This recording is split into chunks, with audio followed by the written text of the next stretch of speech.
Welcome back, everyone. I hope you're having an amazing day. Today I'm teaching one of my favorite mace flow drills for beginners and veterans alike that combines battle grip with a unique two-handed swing. It's one of my favorites because it primes us for performing better mills and 360s by improving our shoulder mobility and stability along with our core activation and our full body coordination. We'll take a look at the drill next and then we'll dive in.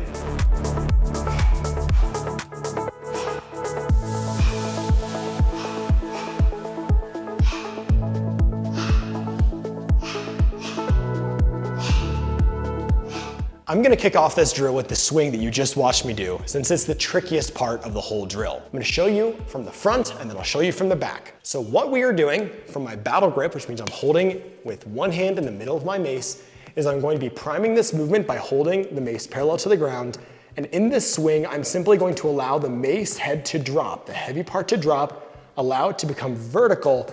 And as it's vertical, I'm going to pivot to the side, pull down on the tail, and push out with my top hand. So fundamentally, that's all I'm doing. I'm letting it go vertical, pivot, pull down, push out. That's all that there is. And now you can see it from the back. So same thing. I'm gonna let it go vertical, pivot, pull down, and push out. And as I do this, it's going to be behind my shoulder, so it's not close to my head. And in this way, I'm keeping it nice and controlled.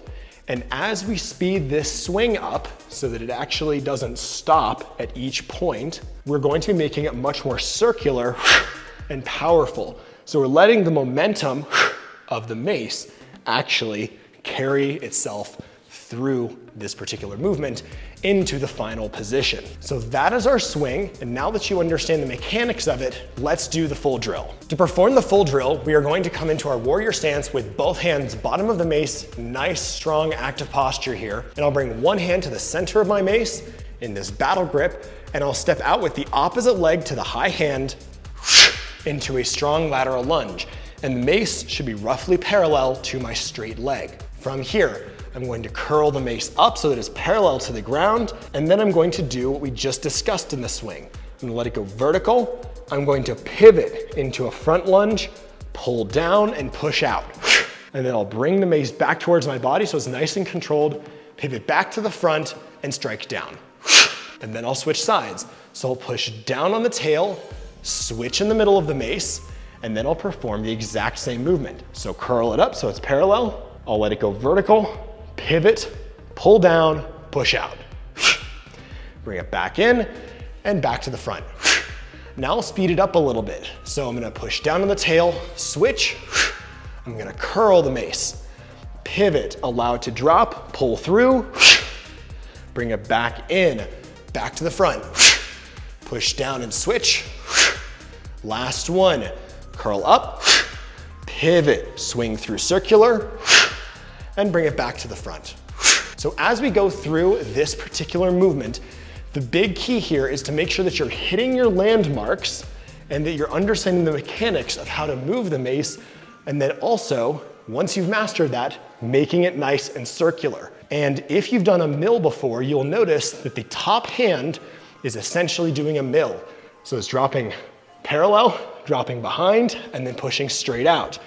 In the same way they were doing the drop shield. Now that you've performed the drill, you're ready for 2 pro tips that are gonna make this drill 10 times more valuable. And if you'd like more coaching tips, don't miss out on my Flow Fridays newsletter, which provides deeper insights about mace flow techniques. You can sign up at my website at the link in the description box below. Now the first pro tip that I have for you about this drill is using both hands simultaneously and synergistically to make the flow easier. So the easiest place to apply this is when we are switching sides.